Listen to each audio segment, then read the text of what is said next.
Hello and welcome to Confessions of an Archaeologist. And in collaboration with Rupa Publication India, we'll be talking about a very interesting book, historical fiction called Sido Kanhu. And we have authors of the book, Tuhir, Sinha, and Suraj Prasad with us, talking about the book and also about the how they got the story together. They weave the story of these unsung heroes of India, and those we usually don't hear their names, going around. It's not common to know, like to read about the tribal warriors and especially the Santhal warriors.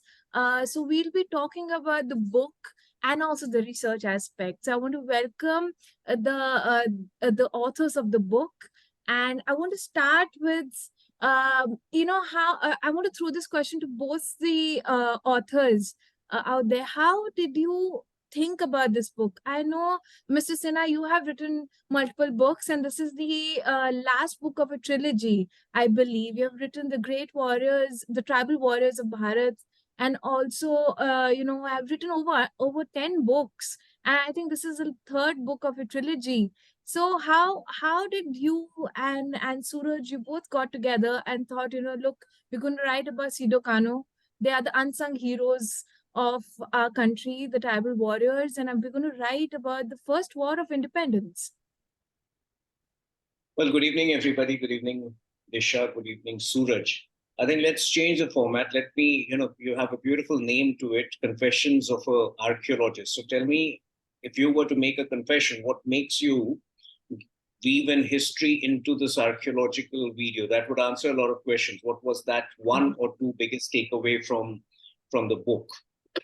It was a lot, actually. See, as an archaeologist, whenever I'm reading even the historical account, I'm always taking it thousands of years back in time, right? And when we talk about the tribes, the people who live in the cities, we have in urban today, 21st century, have made these decisions. We have tribals, we have people who are living in a rural setups. We have people living in cities. So all this division that today in 21st century we have given the terms, right?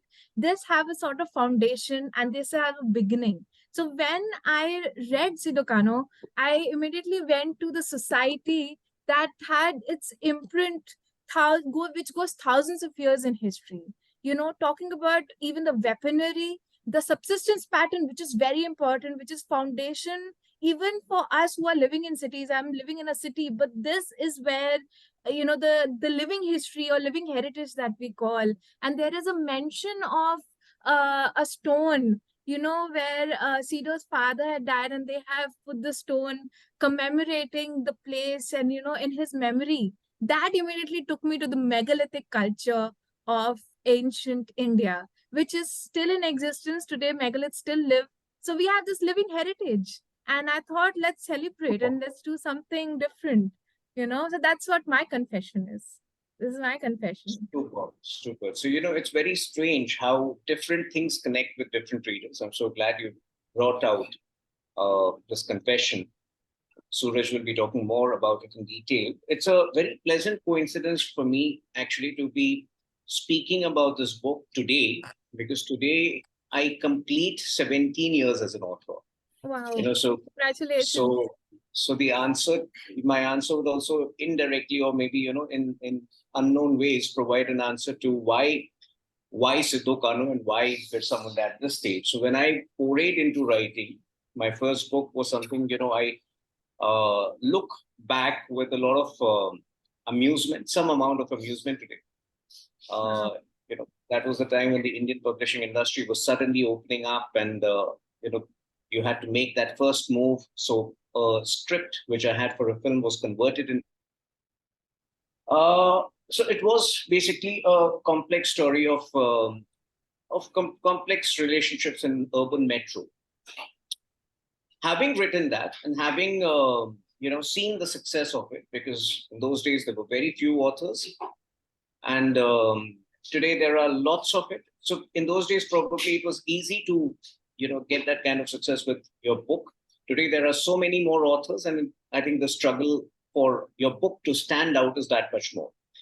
So what followed post that were multiple books. I think it was a personal challenge for me to venture into stories which I would otherwise, if I were not a writer, have never thought of, to tread into different worlds. And that's precisely what I kept doing with every book of mine. In 2020, I think it was an inflection point for me also in many ways. I think I was entrenched. A good part of me was entrenched in a political career. But at the same time, I owed everything to the writing career, whatever I had achieved. And I thought this is the time when I should make the next big move, a series of books which are very different from what I have written so far. And I think tribal history, the reason why it struck me is also because I have grown up in a place called Jamshedpur, which is very close to the epicenter of some of these tribal revolutions. So that is one of the reasons why I was drawn to Birsa Munda's story. When you grow up in, and if you go to travel to Jharkhand is unique in its own ways, because alongside the tribal population, there are urban clusters. And in the urban clusters, you invariably have statues and, you have statues of tribal freedom fighters. So there was always this curiosity to discover more about them. But there was absolute dearth of information, considering the colonial mindset with which we viewed our history had prevailed for decades and decades post-independence. A lot of this had changed post 2014. So I think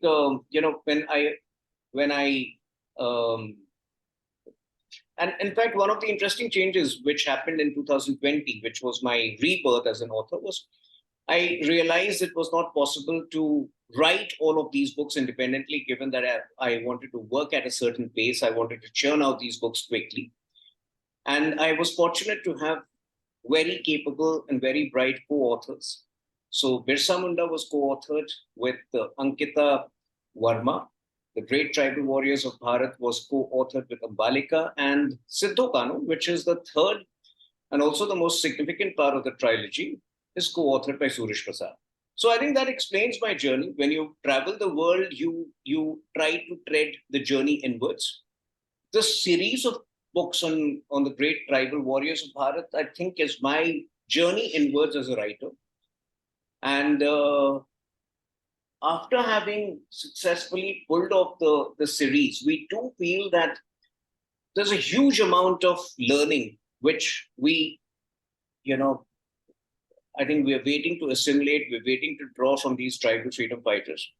The management skills, the leadership skills that went into fighting the Britishers at a time when there was barely any mode of communication or organized communication or commutation in the country. Whatever they achieved was absolutely phenomenal.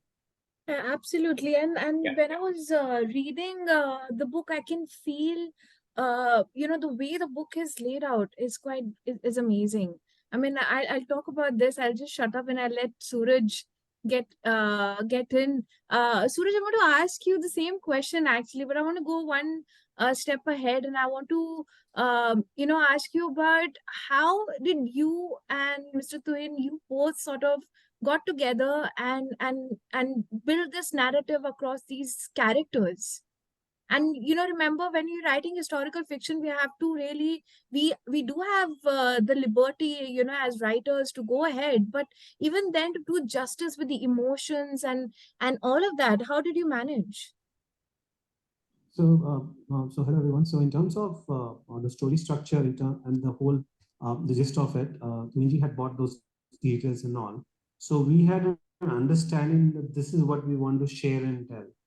Now, then the question then came, where do we start from? Do we start from the birth? Do we start from there was a theory that let's start from the modern time and someone looking back into the past and all the stuff. And then we said, no, let's not start that way. Let's start. So we just came that, okay, it's 1 year before the revolution.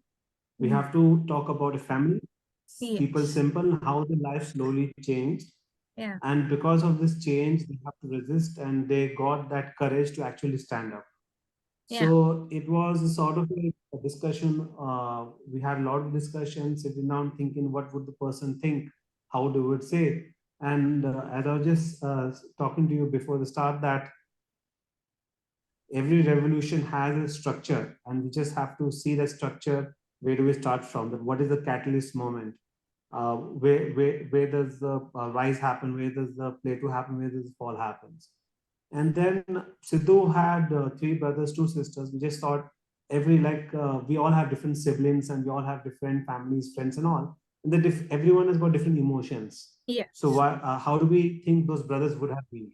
So one we got the calm brother, one we got the emotional brother. So then we just brought those characteristics into life, and I want to make a confession, because I knew Sido Kanhu, but I never knew a lot about the sisters. And Chand, Bhairav, and the two sisters also, Fulo, Jano.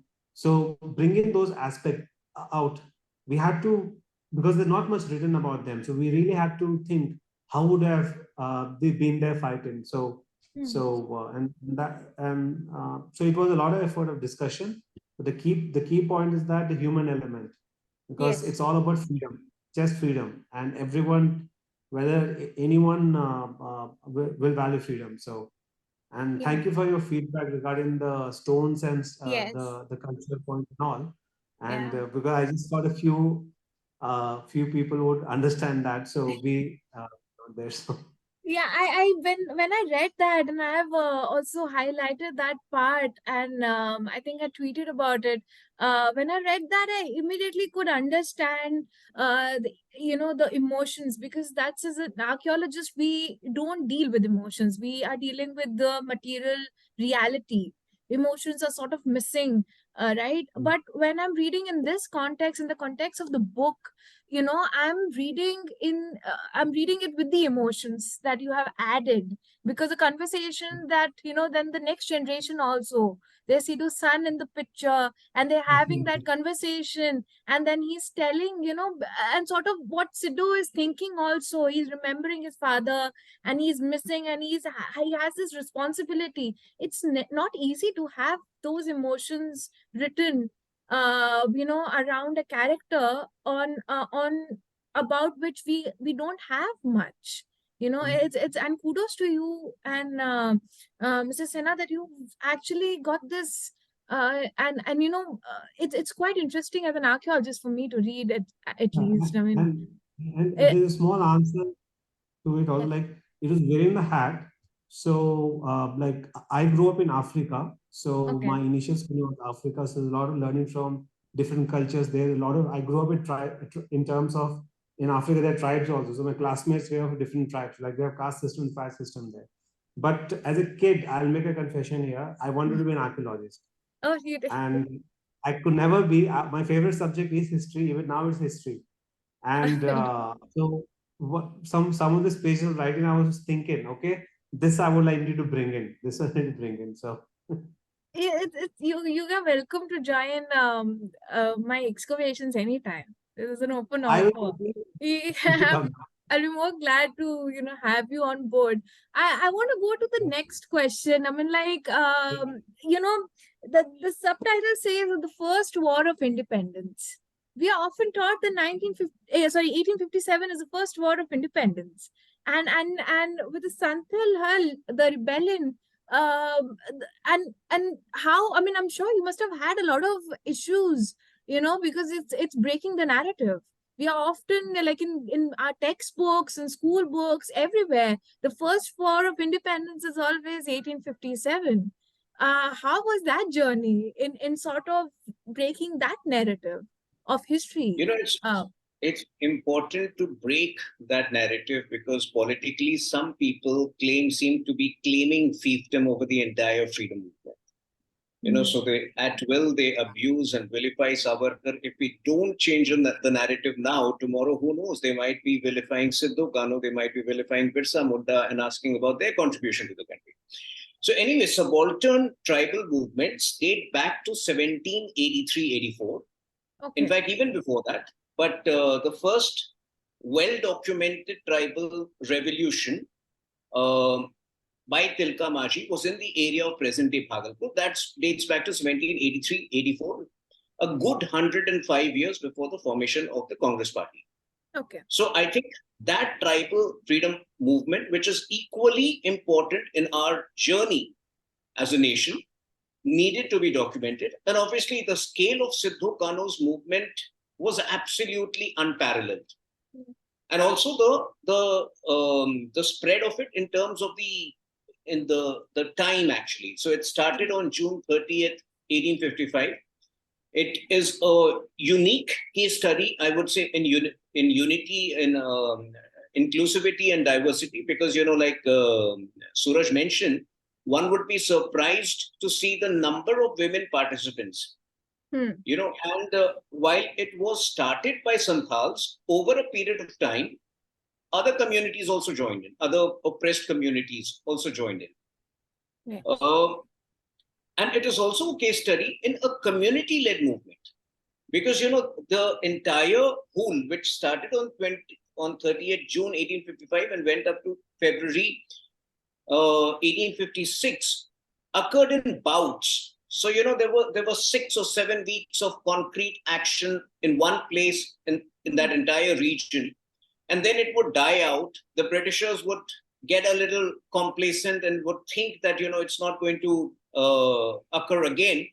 But by hearsay or by the spread of the word of the revolution and the rebellion, other parts of that area, suddenly a fresh group of people would break into a similar upsurge, a similar revolt, leading to multiple such revolts over a period of nearly 8.5 months.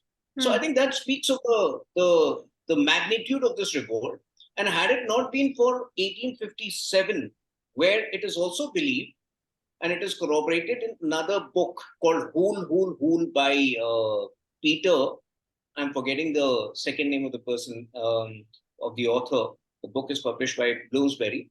But it is corroborated in that book as well that many of the sepoys used by Britishers to eventually crush the Hul died in the 1857 revolt, as a result of which the records and the jottings could never come out for the next couple of decades.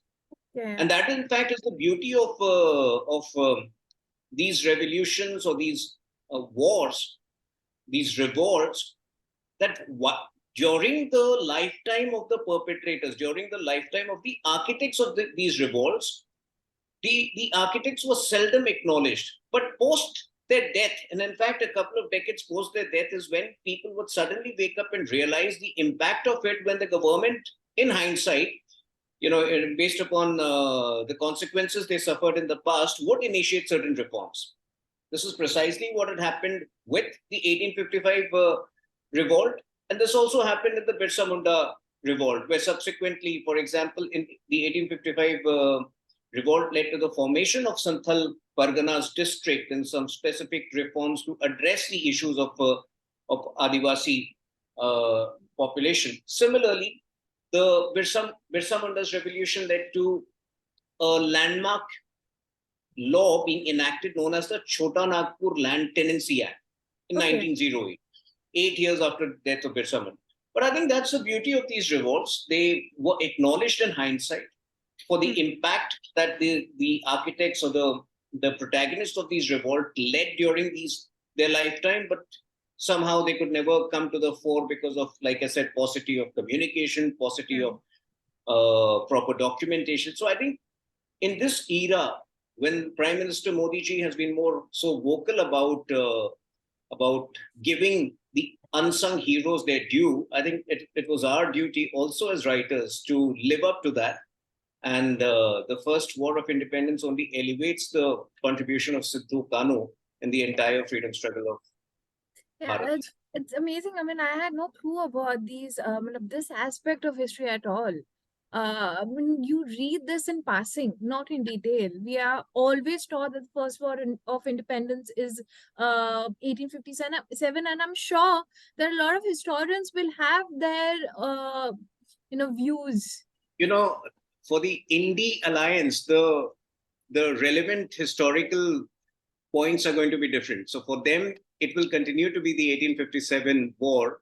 I think for the people entrenched in Bharatiya values, I think it will date back to 1783 is when our freedom movement really started Yeah. and culminated in some ways with the Hul.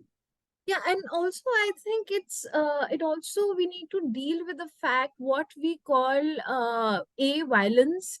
You know, violence is also quite multifaceted. You can't just term violence or in a very bracketed way, and also rebellion.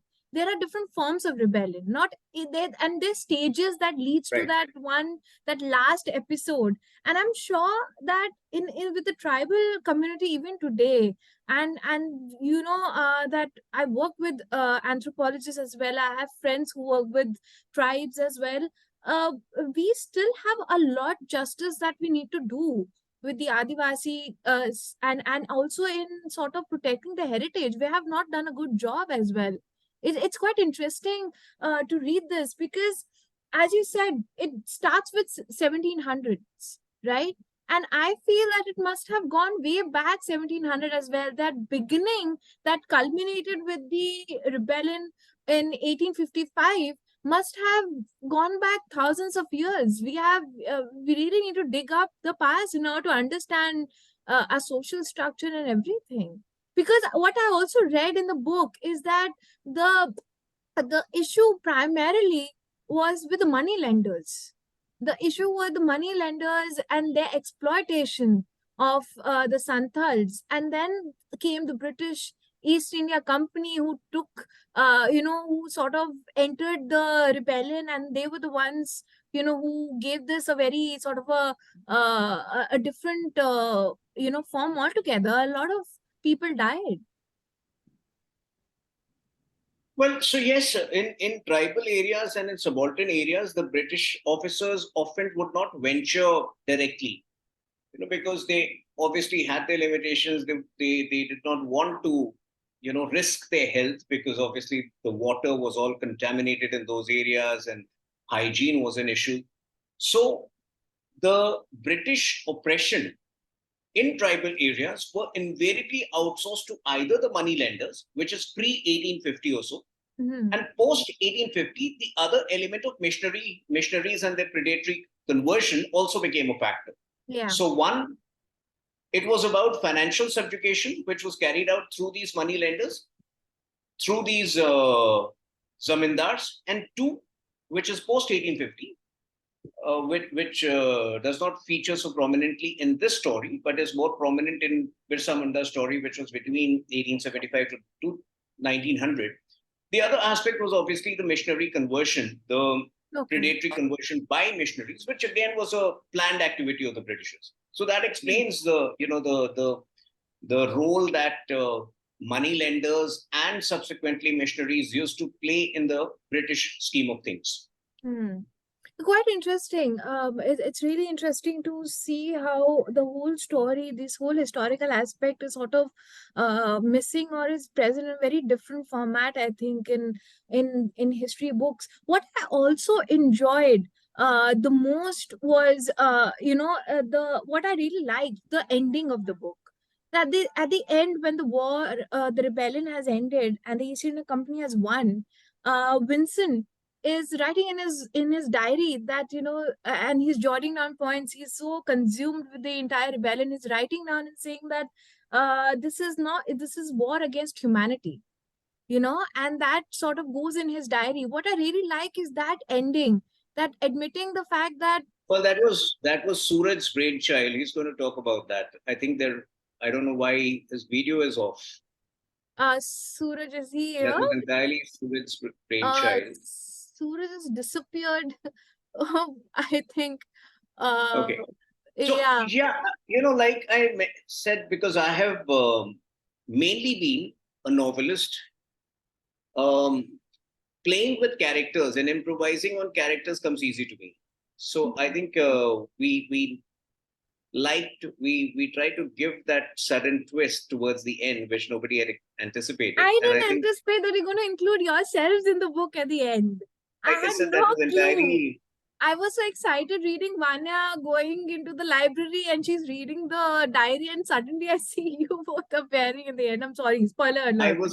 I was equally pleasantly surprised, but like I said, the credit goes to Suraj. I don't know. I think he might be facing some connection issues. Connection issues, But yeah.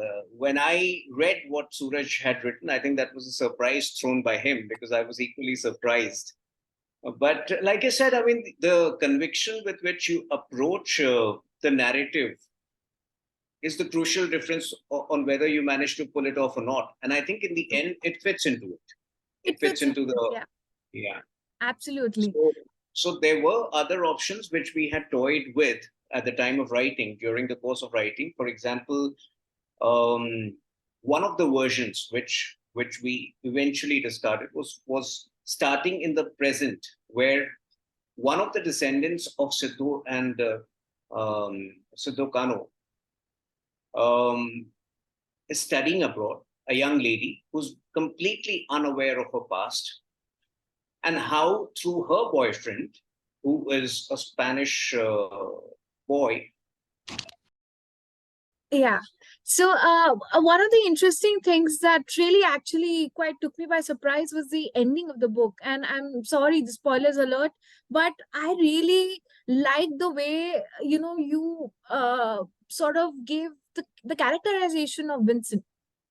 At the end of the rebellion, he's writing afterwards, he's writing in his diary and he's jotting down all his thoughts, and he is really, although he was a British soldier in East India Company, but the stance that he took at the end of the book was so touching. He said that this is a war against humanity, and this is not a war for land, or it wasn't a for any sort of rule. It was against Well, as a since fiction writing and novels are my forte, I think I like to work on the characterization, and a character being layered, a character having multiple facets is what makes the character most attractive and most relatable.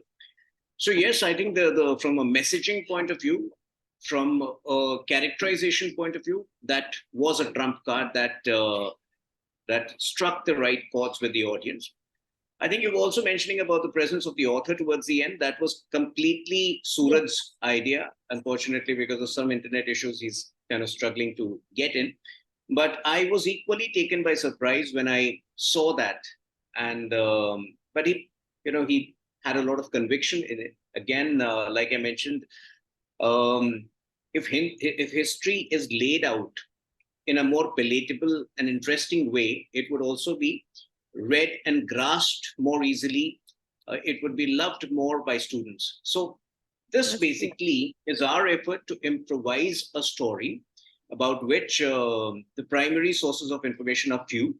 But again, let me be very clear. This is not a historical, this is not an account which ideally serious students of history should be reading. But if this work inspires seasoned historians to come forth and spend a few years in that region to actually decode a lot of things, or archaeologists like you to, take that journey and actually spend some time in that region to decode a lot of things which have not been covered in the book, that is when the book would have served an even greater purpose. Yeah. But I think it's a good start, because like I said, like I have always believed myself to be a narrative curator. So I kind of dabble with a lot of narratives, and after I feel that I've done a reasonable amount of work for seasoned historians or seasoned academicians to take it ahead, I move on to the next narrative. Yeah, I also like the inclusion of Vanya. I mean, it was a page turner, and I was thinking, okay, now she has forgotten her roots. Now, with the help of her partner, now she's going to get introduced again to the legacy. It was quite interesting. So Vanya's character had its own challenges. In one of the earlier versions that we had attempted, Vanya was this contemporary girl living abroad, a descendant of Sido Kanhu's clan, and she was in a relationship where she was in love with fellow student, a Britisher, who had a lineage from Shakespeare. Because if you read the book, Shakespeare also um, had very effusive or had very good things to say about the Santhal community.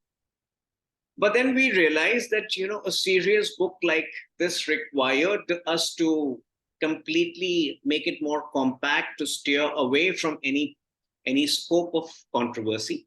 And that is when we decided that we should stick to the historical part, and whatever additional twist or excitement or, that unpredictable twist we need to give to the readers, that should be served, or that should be served at the end, or that should be saved for the end. And that is where the end is slightly unpredictable. But Vanya's character, because it is a present day story character, we had the liberty to, improvise on it, which we have done in a limited way, in a limited, responsible way. Yes, you have. Suraj just joined in. I don't know if he can hear us. But I really would love to have his take on this.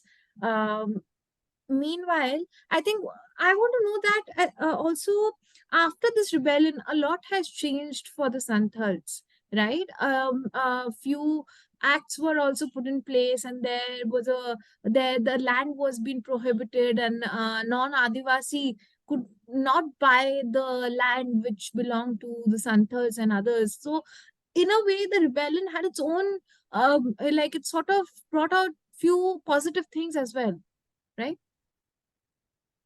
Absolutely, and in fact, that's the real achievement of these many of these revolts. While the architects or the protagonists of these revolts suffered a gruesome fate more often than not, these reforms they eventually led to reforms which improved, even though marginally, the lives of succeeding generations of tribals. So Sido Kanhu's revolt led to the formation of the Santhal Parganas district, where the Britishers paid focused attention. I have a doubt. Please keep yourself muted till we finish. So they paid, yes, please go on. they paid focused attention to tribal issues. Similarly, 8 years after the death of Birsa Munda in 1900, like I mentioned, the British came with a landmark legislation to, give landholding rights to the tribals. So most of these tribal revolutions had their impact. They made Britishers sit up and think what they were doing wrong, and whether there was, a potential, there was a scope for a further revolution, and how they could be circumvented.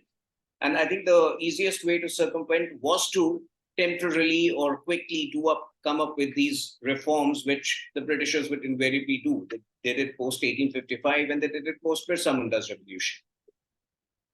Very interesting. I also need to move in next 5 minutes. So I think if you wish to open it up, what I can do with Suraj, maybe I can so just the last thought on the work and the historical fiction. What since you are from the region as well, you have grown up there, and what do you think? Like, what do you wish in historical writing and in historical discourse? What you wish things, how things, you'd like to think, few narratives to change. What is your hope for future? How would you like? The sad part today is that many of the vices which these tribal warriors had fought against, they continue to prevail in the tribal society. For example, conversion. Yeah. Conversion is a huge issue today. In fact, I had traveled to Birsa Munda's village on 15th August. That is 63 kilometers away from Ranchi. The place continues to be a very remote cluster of some 100 homes, or probably less than 100 homes, in a very poor condition, and 80 to 85% of the people are converted. The problem also arises because of politicians who are complicit in these vices. For example, the conversion lobby cannot prosper without the complicity of certain political entities. And one of those political entities had made a particularly controversial statement that Adivasis were never a part of the Hindu Samaj would never be. I think such fake narratives need to be defeated, because till this time, these fake narratives are not combated aggressively. They would keep the Adivasi population vulnerable to the same vices which they fought against in the time of Birsa Munda, but which unfortunately has not been arrested, or which has not been successfully combated yet. Yeah, I think Suraj is here. yeah. You could. So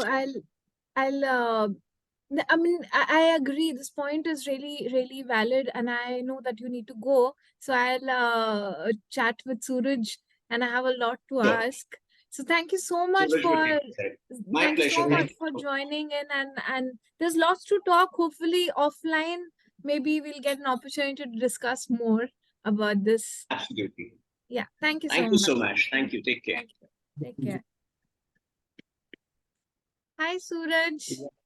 Hey Disha, hi. Sorry for the technology issue. It's okay. So also. we have, it's okay. So I can sort of club you. And I wanted to ask about the characters, right? And Yeah. I like the way you portrayed Vincent's character, because usually I tell you why. Because what happens is we end up like there is this positive side of the narrative, there's this negative side. There are heroes and there are enemies, right? So heroes, of course, were the Santhals.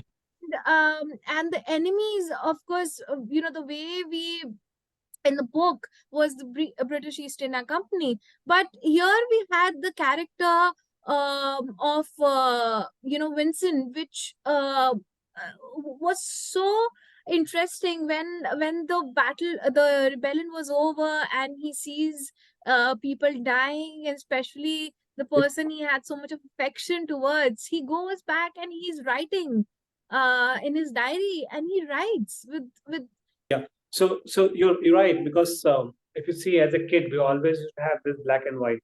Everything is black and white. yeah Only when we grow up, we understand there's lots of shades of gray. yeah And yeah, and and so the thing is that everyone has a backstory. They think they write from their perspective. If you Yeah. see, you have seen the movie, the recent one, Which one? The Joker. I have. Yes. Yeah. So such a the how his characters develop, that he's trying to gel in, and suddenly he becomes the villainous part in the end, because there's always a journey. So Yeah. for Vincent, from his point of view, I was thinking that, hey, he has come from England. He has been in different parts of the country, Afghanistan. He's been fighting. He's fighting for king and country, queen and country. So he's right. From his perspective, he's right. Yeah. So everyone is right from their perspective. They have their points of view. It's all a point of narratives. And the issue with narrative is that each and every narrative has its own strengths and weaknesses. So from Vincent's point of view, I just want to make him human, because he's a warrior. He has his own set of ethos. And when he sees that so many people dying, and guns are firing at people without guns, and they still come in. So and the role of the drums were hitting. So that any Yes. normal human being have a change of heart. Yeah. Yeah. And that is the thing I wanted to bring. He has a change of heart. He brings aspect in terms in the diary, and that's why he writes about the war like that way. So. Yeah, and I mean, it's amazing, because what usually you expect initially in the beginning of the book, and for those who are listening to us, you should. I don't want to give any spoilers. I'm sorry, I'm doing that, but that's what fiction does. You immerse yourself in these characters, even though it's historical fiction. You start seeing the story from their eyes, through their eyes. So it's initially when you're portraying Vincent and his love affair with the Santhal girl, he is trying to convert her. He wants her to know the power of Christ. Yes. So I will not say that he's trying to directly convert her. He believes in his God. He believes that she needs, yeah. He wants to tell her about her faith. He wants to just, because in his mind, he does not see that as a negative point. He's not seeing it. Yeah. But at the end, when you see her her dead body, and he's going through these emotions, he writes in his diary and he says this is a war against humanity. This was a war Yeah. against humanity. And then of course Vanya, I discussed this with the with Mr. Tuhir in length. I mean, that was a nice spin. I mean, I was turning the page thinking, oh my God, is she going to go back and is she the great granddaughter of Sido? No. And I was thinking as a reader, and then suddenly, boom, you and Mrs. Sinha, they both are in the book. It was quite interesting. So, yeah, it is interesting, and if we had made her the great granddaughter, that was too filmy, so we didn't go in that direction. I mean, come on, like I love Bollywood also. I mean, I thought maybe it Bollywood. If it's made in a movie, that is a separate thing. But we just wanted to bring the perspective is that, like, we as authors do not know a lot, and so similarly, we have so many Santhals who do not know the past that strong in terms of and Indian everyone. So just to bring a perspective that we need to appreciate the past, learn from our past, learn from our ancestors.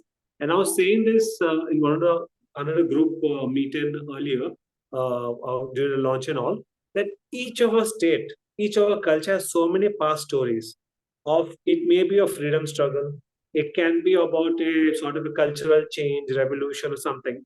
And most of the stories are verbally spoken down. Yeah. And what people start documenting it in a blog or just share it down the line, and this verbal history becomes a sort of a thing for the future. That now it can be digital also, because digital one can audio record and keep it forever. Yeah. So this is because language are dying. You're archaeologists. You know best. The languages are dying. So culture is also getting mixed and matched and getting eroded in a way. So because of all the mix and the uniqueness goes away. But story should not die. Story should be told, retold. And so that's where the perspective of Vanya came in. Vanya also, the name is Vanya is jungle. So we try to give references. Exactly.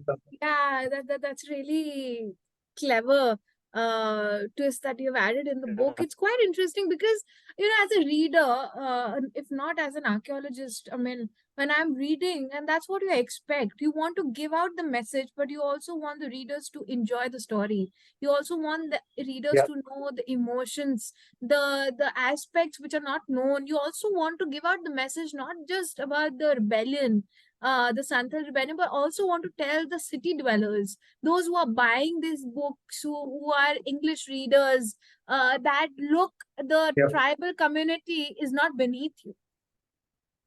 They are nowhere primitive.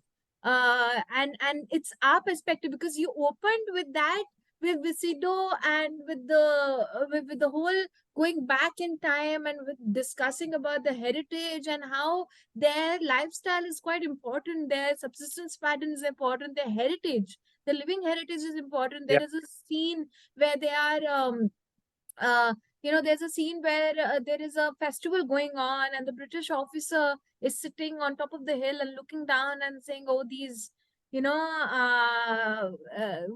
this barbaric culture, they are savages, they don't have any understanding of religion, they don't know anything.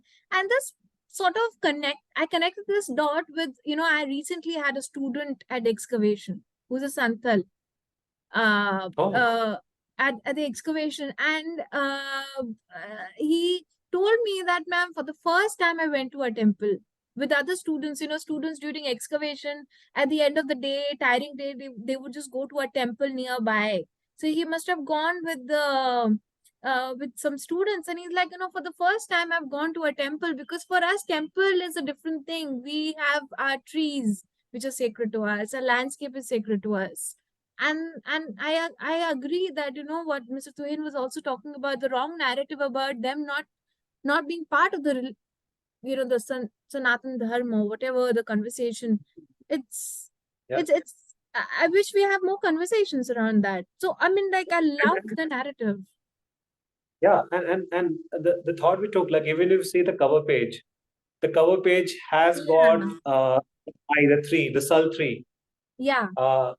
The eye for this is a Sal 3, which is a part of the culture, very important. So and here are the tools, and we find these tools in excavation. Yeah, and they must have been using stone tools as well. Yeah, and that's where the whole thought process came in, and to build all the small nuggets. I'm very happy as a author, you as a reader found those things. I was telling to in message. Yeah, I'm very happy to do it. Small because things. yeah, small Reader things is happy matter, for. and that's what a good narrative does, especially in the fiction. And when you're dealing with such a topic which hardly it's not part of conversation, right? Like if you would have picked any other topic from that period of history, I'm sure people would have like had some idea about the background. But with this, I don't think so.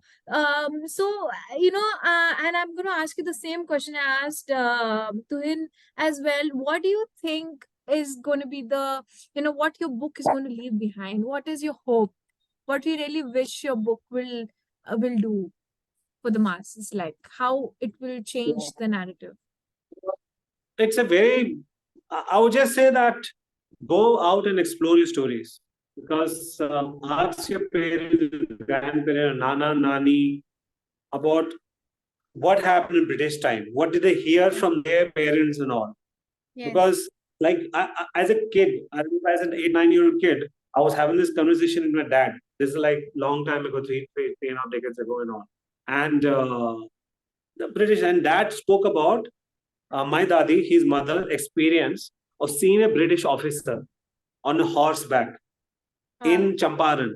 Champaran is the place where Gandhi started his revolution and all. Yeah. So she saw a British officer on horseback and given order to that experience. She told to her son, and my father told to me, and that still is hit in my head. So when we should know our history. It should not. It's in 9th, 10th standard history books. Pad liya, ho gaya. Nahin. History is very important, because if we forget our history, we forget humanity. And whether it's Roman civilization, Greek civilization, Sumerians, everyone has. There's a growth, there's a plateau and down. Like like Elon Musk today, he tweeted about the fall of the Roman Empire. The 6 books he showed. So and from history and culture, we can understand things and avoid doing the same mistakes again and again. Exactly. History does not repeat, but it rhymes. So more or less things the same way. Yeah, I'm going to use that. I'm going to give you credit for it, but I'm sure I'm going to use that. Yeah, it rhymes. I'm going to use that. I'm going to tweet it right away. So thank you so much for joining me. We had some technical issues, but that's okay. I'm going to. All what matters is that a message of a beautifully written narrative is spread across, and more people read this book, and I'm sure they're going to. And I'm going to, of course, amplify it, because it's a really captivating fiction that I have read, historical fiction that I've read in a long time, and very refreshing. Thank you. And I want to thank the publishers for collaborating with Confessions of an Archaeologist, sending me this book and making me read this book. I think otherwise I would have been stuck in my archaeology bubble forever. I would have not come out. So I want to thank you and Mr. Sinha for joining me. And hopefully we'll meet each other offline soon. Yeah, we will. I'll take up an offer on coming to the site. Please do. Is that dream? Visit. Yes, do visit. I'll send you an invite, and you can stay in the tents, and you can be immersed in the world of ancient Harappans, perhaps. So you can write a book about them also. That'll be fun. Very nice meeting you. Hopefully we'll connect. Take care. Bye. Bye.